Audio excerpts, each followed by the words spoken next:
The assault on the hive was chaos. Dee had never experienced anything like it.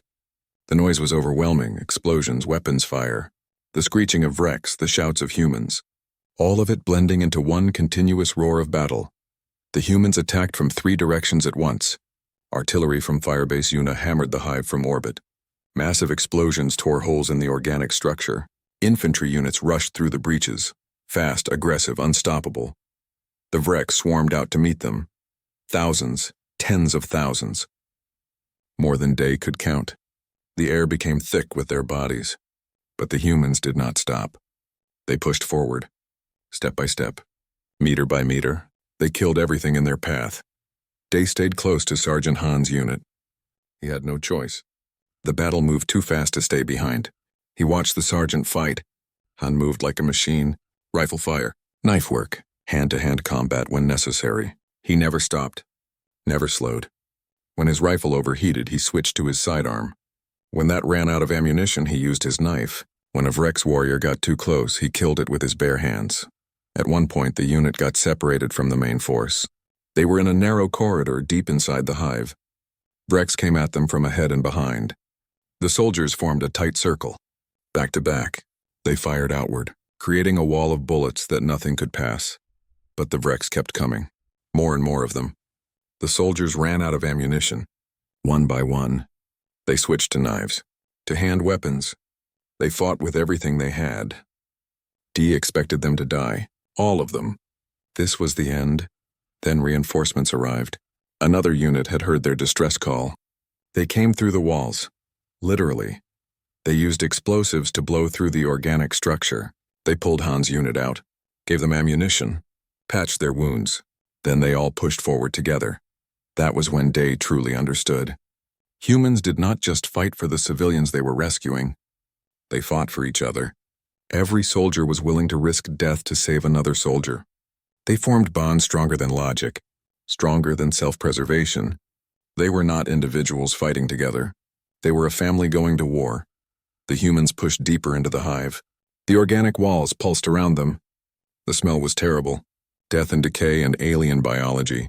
They found nursery chambers where Vrex larvae grew, feeding chambers where the Vrex processed food, and finally the holding chambers. This was where the surviving colonists were kept. Day saw them and his patterns went dark with horror. They were wrapped in organic webbing, paralyzed but awake, aware. Vrex larvae crawled on them, slowly consuming them. The colonists' eyes moved. They could see. They could think. But they could not move or speak or scream. For a moment, even the humans froze. The sight was too terrible, too horrific. Then Medic Hana moved forward. Her face was hard. "Get them down, now, all of them. I do not care how many Vrex are coming. We are not leaving anyone." The soldiers moved into action. Some cut down the colonists. Others administered counteragents to reverse the paralysis. Others formed a defensive perimeter. The Vrex attacked, wave after wave. But the humans held the line.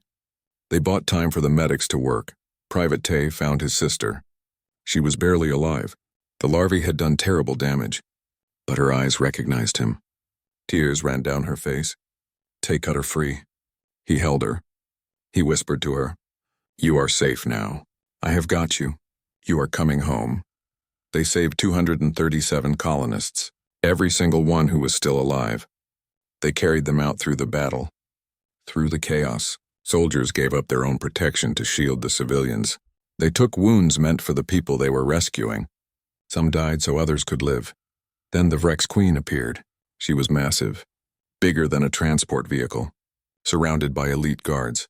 Vrex warriors bred specifically to protect her. She looked at the humans with compound eyes that showed no emotion, only hunger, only the drive to consume and spread. Commander Park did not hesitate. All units fall back to extraction point. Firebase Una. Authorization code: never leave anyone behind. Fire on my coordinates in 60 seconds. She was calling in an orbital strike, on her own position, on the hive while they were still inside it. They had 60 seconds to get out. 60 seconds to run through hostile territory carrying wounded civilians. It was impossible. The humans ran. They carried the colonists. They fired behind them without looking, trusting their training, trusting each other. The Vrex chased them, trying to stop them, trying to drag them back into the hive. Day ran with them. His Cynthian body was not built for this. His lungs burned. His legs screamed. But a human soldier grabbed his arm and pulled him along. "Keep moving, observer. We are almost there." They burst out of the hive with 5 seconds to spare. The sky lit up. Firebase Yuna's main weapons fired. Massive kinetic projectiles traveling at a significant fraction of light speed. They hit the hive like the judgment of an angry god. The hive collapsed. The ground shook. A mushroom cloud rose into the sky. When the dust cleared, the hive was gone. Just a crater remained. The Vrex Queen was dead. Her guards were dead. Millions of Virex were dead. The humans sat in the dirt, exhausted, wounded, covered in blood and dirt and alien matter. They had lost 3,000 soldiers. 15% of their force dead. But they had saved 427 colonists. 427 lives that would have been lost. By any logical calculation, this was a terrible trade. 3,000 lives for 400. The math did not work. It was inefficient, wasteful, irrational. But the humans were celebrating. They hugged each other. They cried. They laughed. Because they had done the impossible. They had gone into hell and brought their people home. Not all of them, but everyone who could still be saved. To them, that was victory. 3 weeks later, Day returned to the council chamber. His patterns had changed. Other Cynthians noticed but did not comment. He looked different, felt different. He had seen things that changed him forever.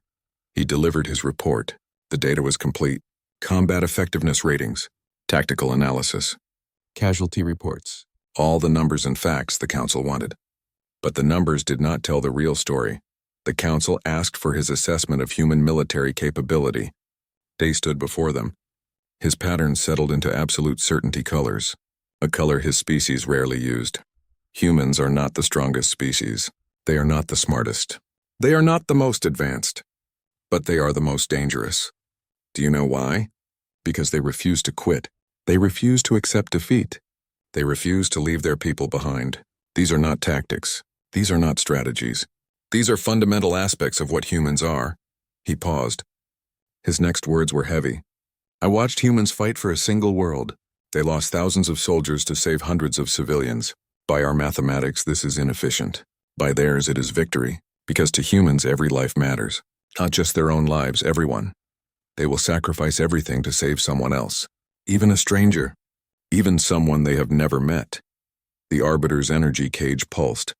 What is your recommendation, observer? Give humans whatever they ask for. Territory, resources, technology, support them. Because I have seen what happens when humans commit to something. They do not stop until it is done. The Vrex have been our enemy for 300 years. We have lost hundreds of worlds to them. We make calculated retreats. We accept necessary losses. We are efficient. We are logical. And we are losing. Humans do not calculate. They do not retreat. They do not accept any losses necessary. They fight. They commit. They sacrifice. And they win. Not because they are stronger, but because they care more, because they refuse to give up. The Vrex are a galactic threat. They adapt to every weapon, every strategy. They have beaten our hive minds, our berserkers, our ancient wisdom, but they have never faced a species that refuses to lose. A species that will fight through impossible odds because they believe every life is worth saving. Day's patterns flickered one final time. I was ordered to watch humans in battle. I did. And now I understand something the Council needs to know. Humanity is not just another species. They are survivors. They evolved on a death world that tried to kill them every day. And they survived. They thrived. They became the dominant species on their planet through sheer refusal to die. Now they are in space. And they are bringing that same determination with them. The galaxy thinks they are weak, soft, harmless. But I have seen the truth. Humans are the most terrifying species in the galaxy. Not because of what they are, but because of what they will never stop being. Survivors, fighters, family. The council chamber was silent. Then the Arbiter spoke. Your recommendation is noted, Observer Day. We will consider it carefully. 6 months later, Day received a message. It was from Sergeant Han, simple and direct, like humans always were. Tana 7 fully liberated. Colony reconstruction at 40%. Private Tay and his sister working on rebuilding crews. Thought you would want to know. Thanks for keeping up. Attached was a picture. Dozens of humans standing together. soldiers and civilians, in front of where the hive had been. They had built a memorial there. The words carved into stone were simple. Never forgotten, never left behind, never give up. Day looked at the picture for a long time. His pattern showed colors that had no name in his language: respect, fear, awe. The advance took 3 days. 3 days of constant fighting. The Vrex attacked again and again, sometimes in small groups, sometimes in massive swarms. The humans fought them all. Every time. Without stopping, Day watched the human forces push forward meter by meter. They cleared buildings. They secured streets. They set up supply lines. They moved like they had done this before, like this was normal for them. The colony had been beautiful once. Day could still see traces of it. Parks where families had walked, playgrounds where children had played, schools and shops and homes. Now it was all covered in Vrex resin. The buildings looked like they were melting. Organic matter grew over everything. The streets were rivers of biological waste. On the second day, they found the first survivors. A sealed bunker underground. The entrance was hidden under debris. The humans had heat sensors. They detected life signs. Human life signs. 47 people. The soldiers worked for 2 hours to clear the entrance. The whole time, Vrex attacked from all sides. The soldiers divided their forces. Half fought, half dug. They took turns, never stopping, never resting. When they finally opened the bunker, Day saw what 8 months of hiding had done to the survivors. They were thin, very thin. Their eyes were hollow. Their skin was pale from no sunlight. Some could barely walk, but they were alive. When they saw the soldiers, they wept. Some fell to their knees. Others reached out with shaking hands to touch the soldiers, to make sure they were real. That rescue had actually come. A little girl, maybe 6 years old, walked up to Sergeant Han. She was so small, so fragile.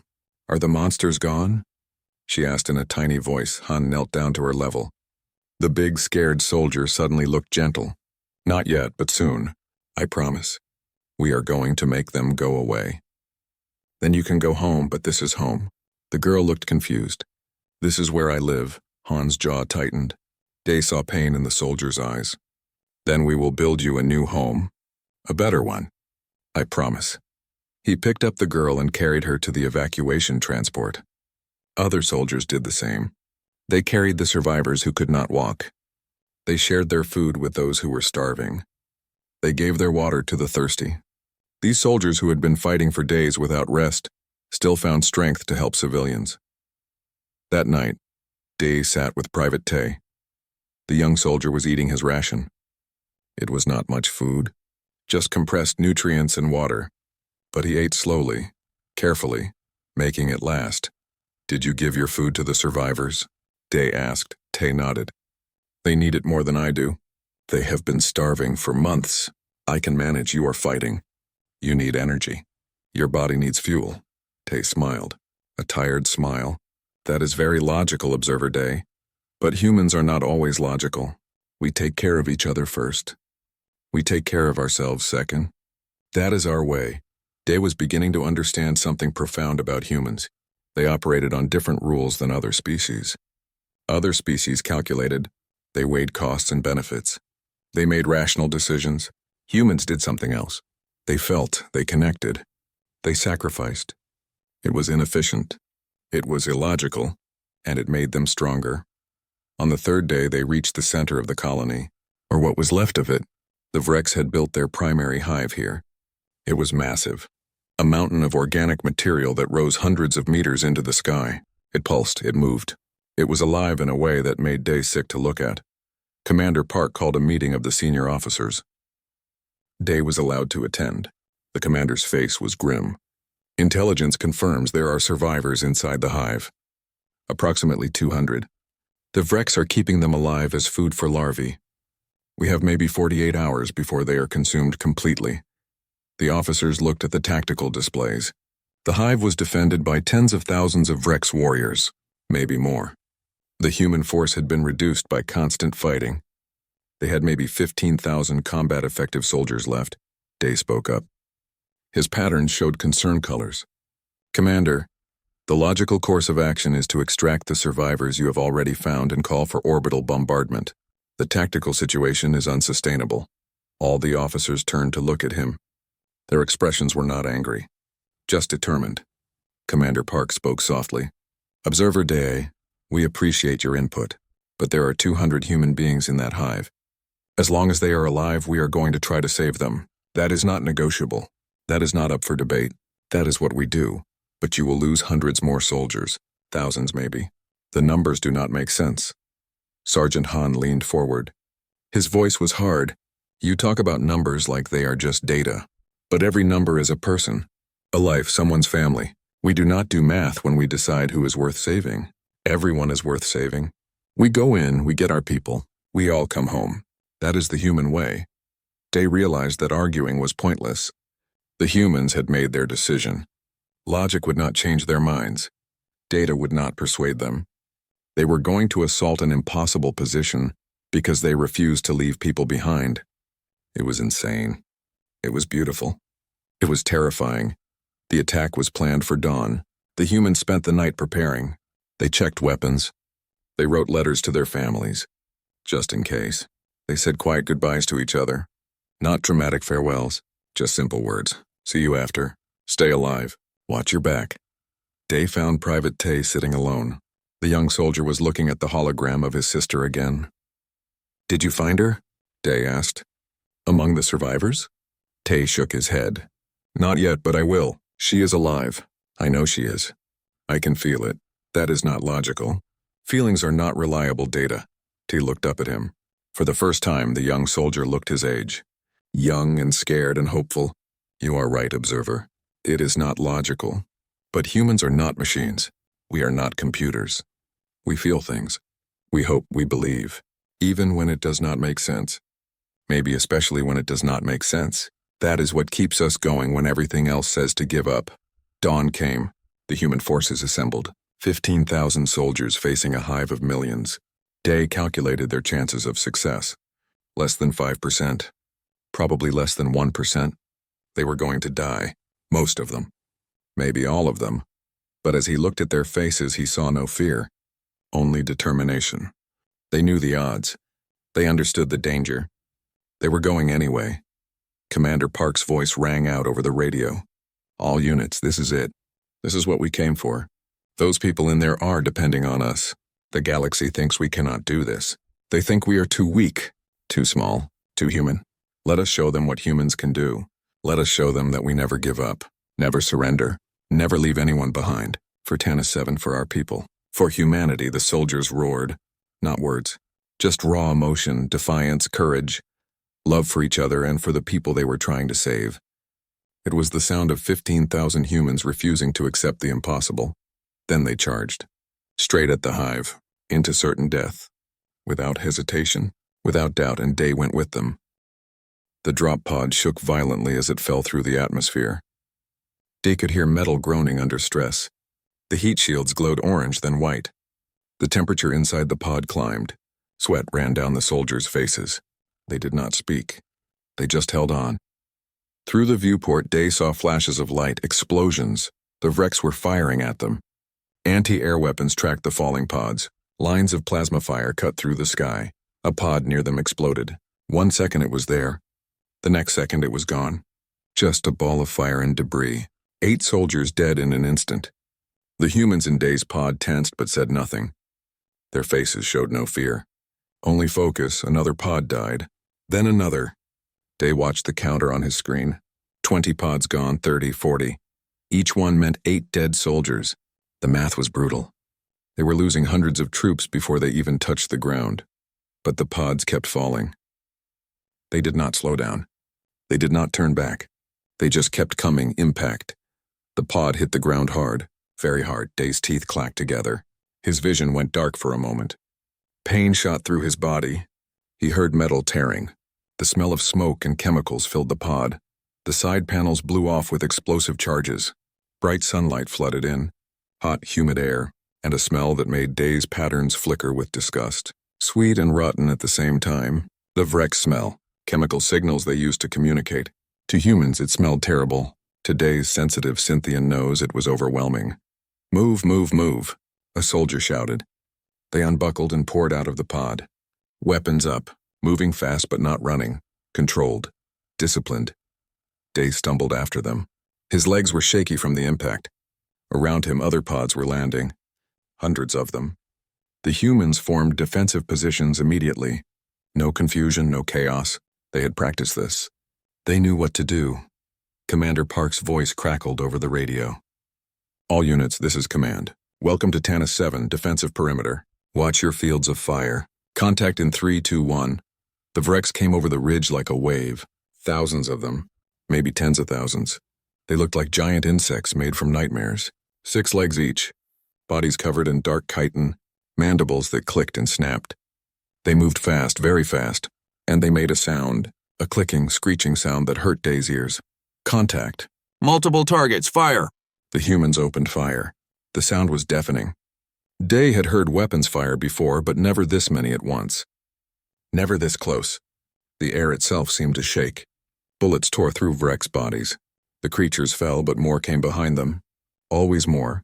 Day expected the humans to panic, to run. This was their first direct contact with the enemy. The Vrex outnumbered them horribly. The creatures were fast and deadly. Any rational species would retreat, but the humans did not retreat. They stood their ground. They fired in short, controlled bursts. They called out targets to each other. Left flank, got it. Center mass, 100 meters, confirmed, reloading, cover me. Covered. Private Tay was beside Day. The young soldier's face was calm, almost blank. He aimed, he fired. 3 shots. A Vrex fell. He shifted aim. 3 more shots. Another Vrex died. He made it look easy. Mechanical. Like he had done it 1,000 times. A Vrex broke through the line. It moved so fast Day barely saw it. The creature leaped at Tay. Its mandibles opened wide.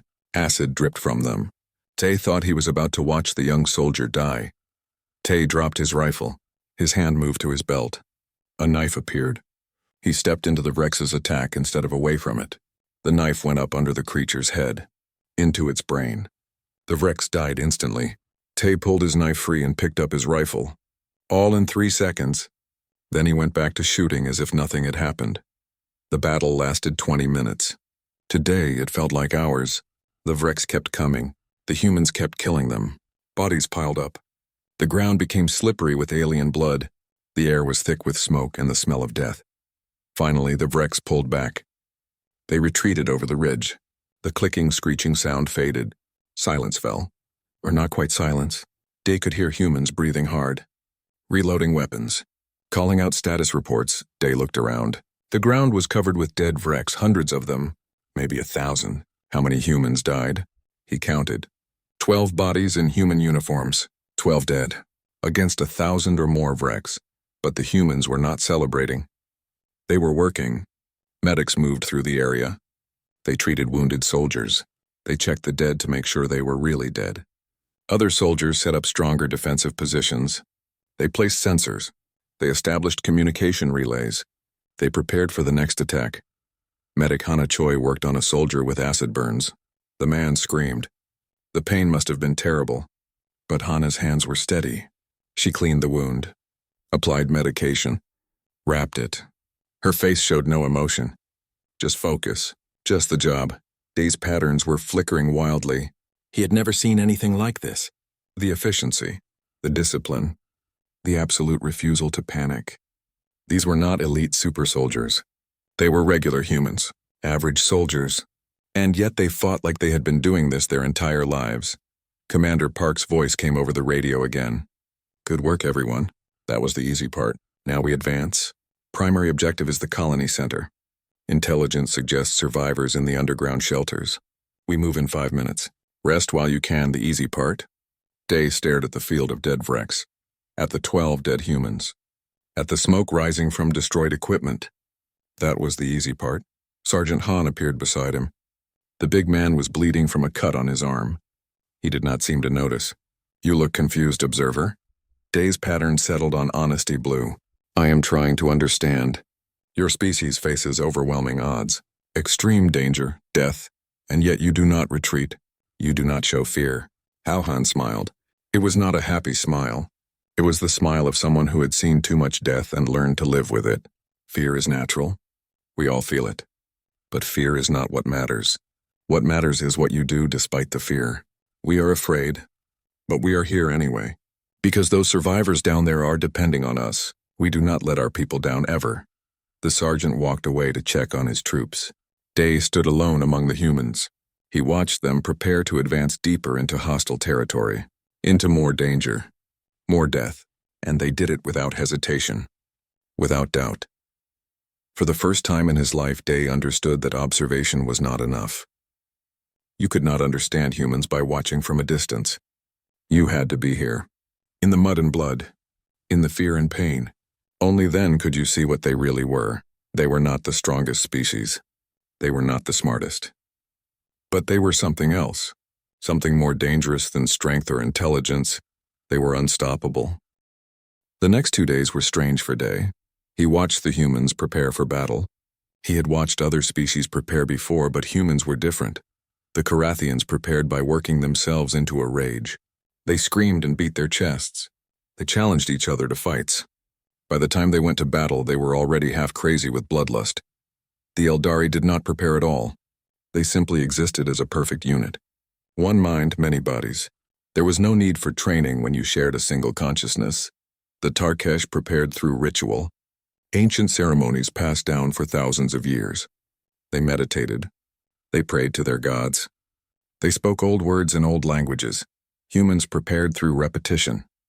They practiced the same things over and over. Loading weapons, medical procedures, communication protocols. They ran scenarios hundreds of times. What if communications go down? What if ammunition runs out? What if the landing zone is compromised?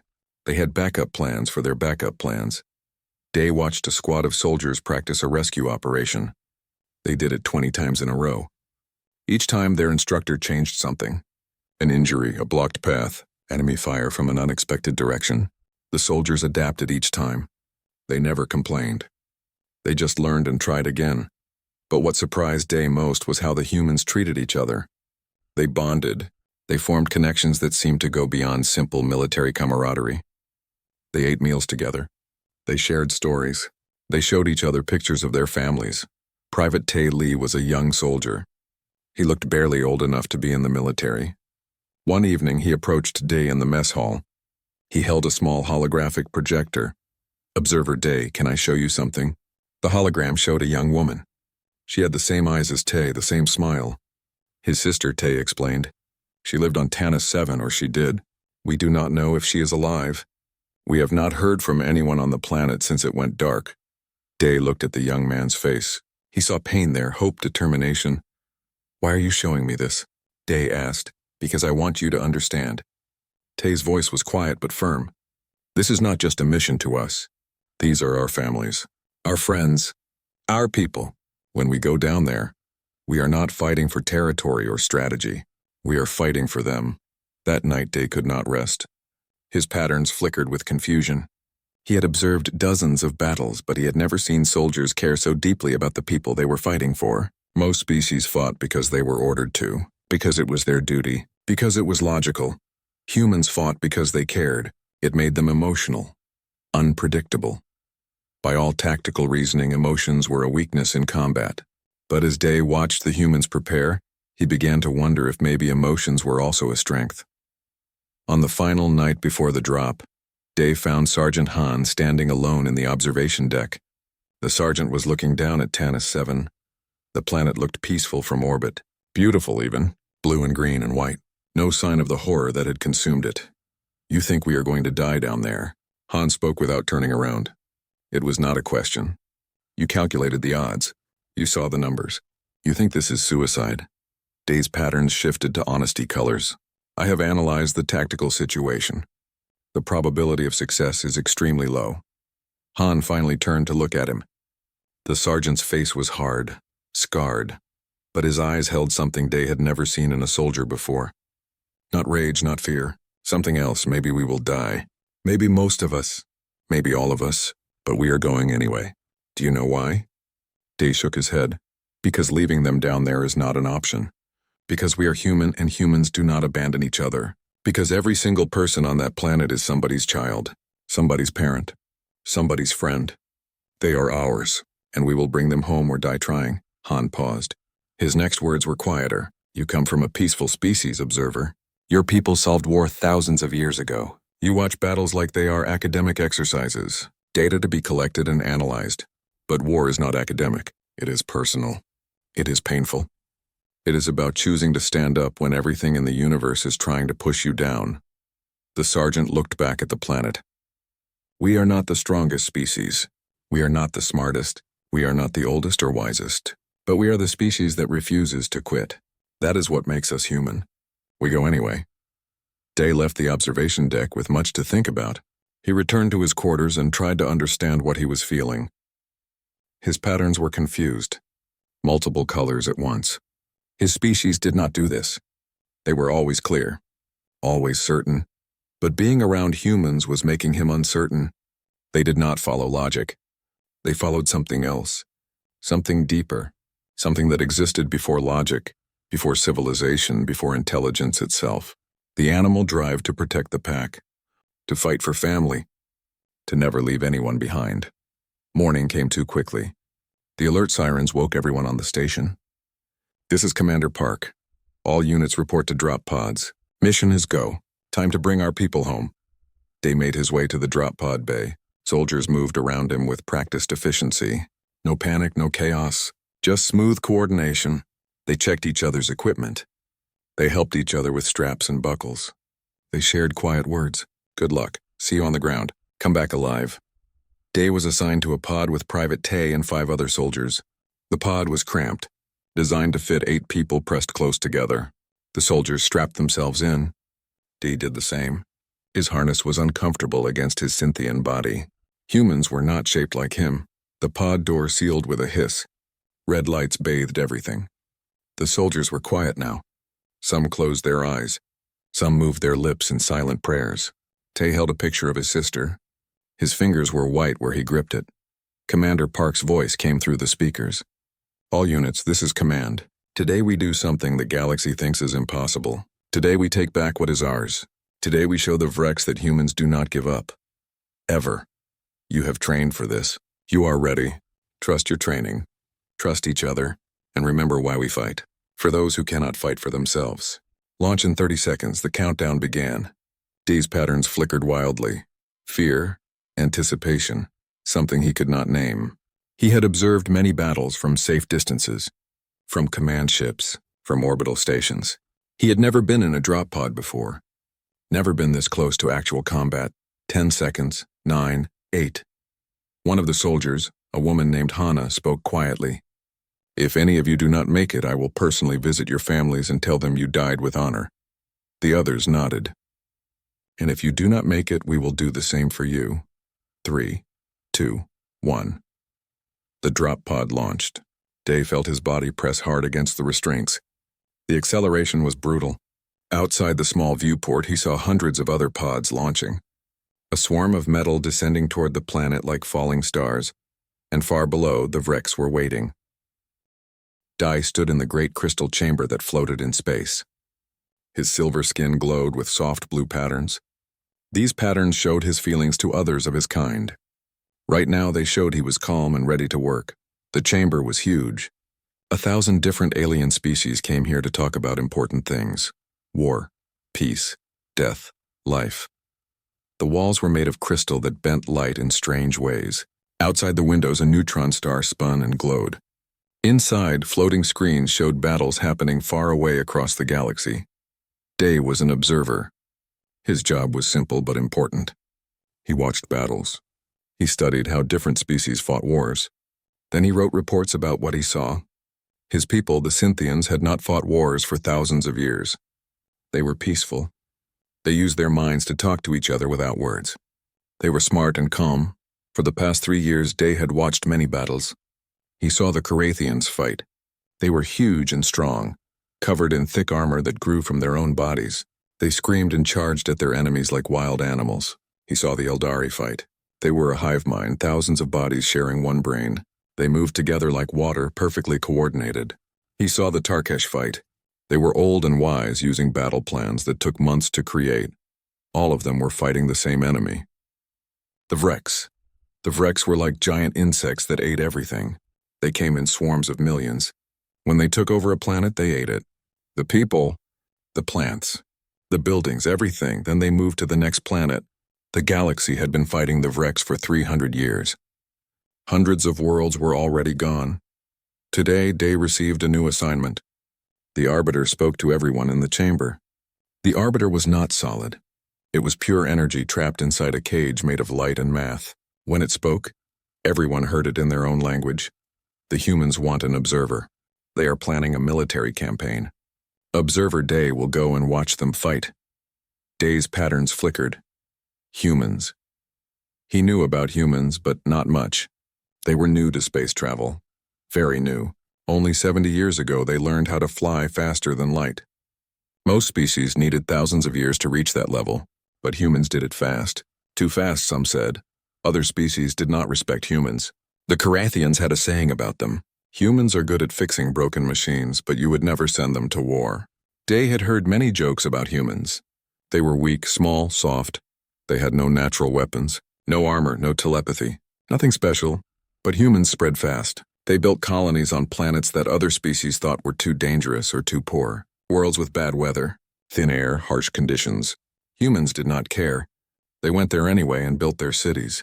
Day accepted the assignment. This would be easy work, he thought. Maybe even boring. He would watch the humans try to fight. They would probably fail. Then they would call for help from stronger species. Day would write his report. Another day of work. Nothing special. He traveled to human space on a council ship. The journey took 3 days. During this time, Day read files about humans. He wanted to learn about them before he arrived. The first thing he noticed was strange.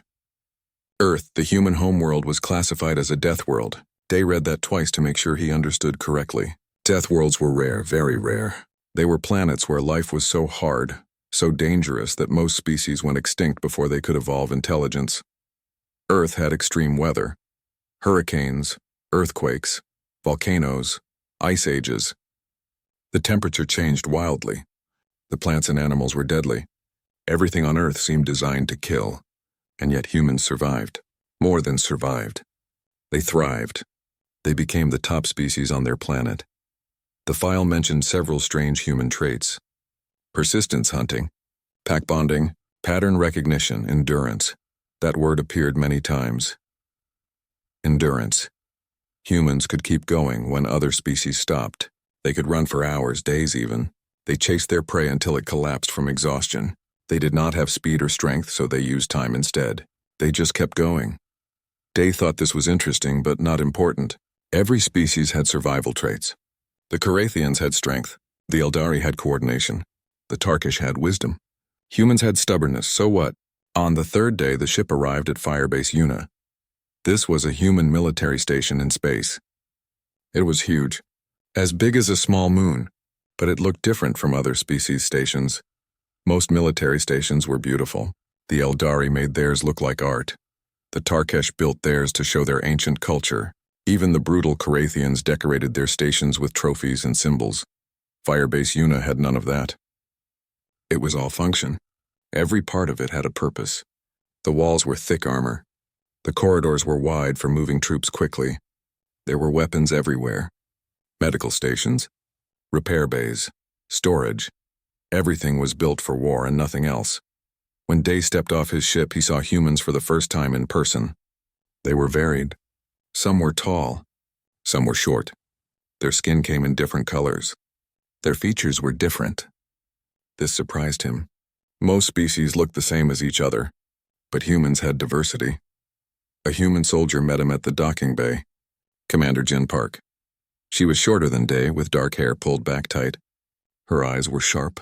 She looked at him the way a hunter looks at things, assessing, measuring, understanding. Welcome to Firebase Una, Observer Day. She spoke clearly and directly. No fancy words. No ceremony. Just facts. We appreciate the council sending you. Come with me. We will brief you on the mission. Dee followed her through the station. He saw soldiers everywhere. They were training. Always training. Some were running. Some were lifting heavy weights. Some were practicing with weapons. Others were studying screens and maps. No one was resting. Everyone was preparing for something. They entered a briefing room. Inside were two other humans. Sergeant Hansu was a large man with scars on his hands. His eyes were cold and focused. Lieutenant Mira Kim was smaller, faster, her fingers dancing across holographic screens as she worked. Commander Park activated a large display. It showed a planet. Tanis 7, this was our colony. 3 million people lived there. 8 months ago, the Vrex attacked. They took the planet in 6 days. We received no distress calls after day 7. The planet went dark. The display changed. It now showed Vrex numbers. Millions of them. They had built a huge hive on the planet.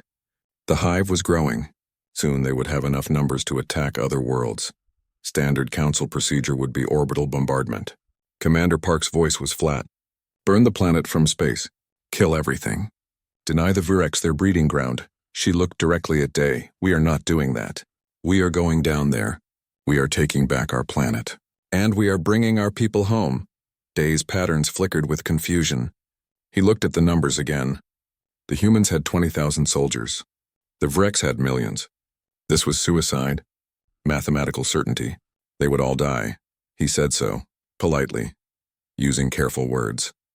Commander Park's expression did not change. Observer Day, you are here to watch and document, not to advise. We know the odds. We know what we are facing. But those are our people down there. Dead or alive, they are coming home. That is not negotiable. Day realized something then. These humans were serious. They were actually going to do this. They were going to throw themselves at an impossible battle because they refused to leave their people behind. It was illogical, wasteful, emotional.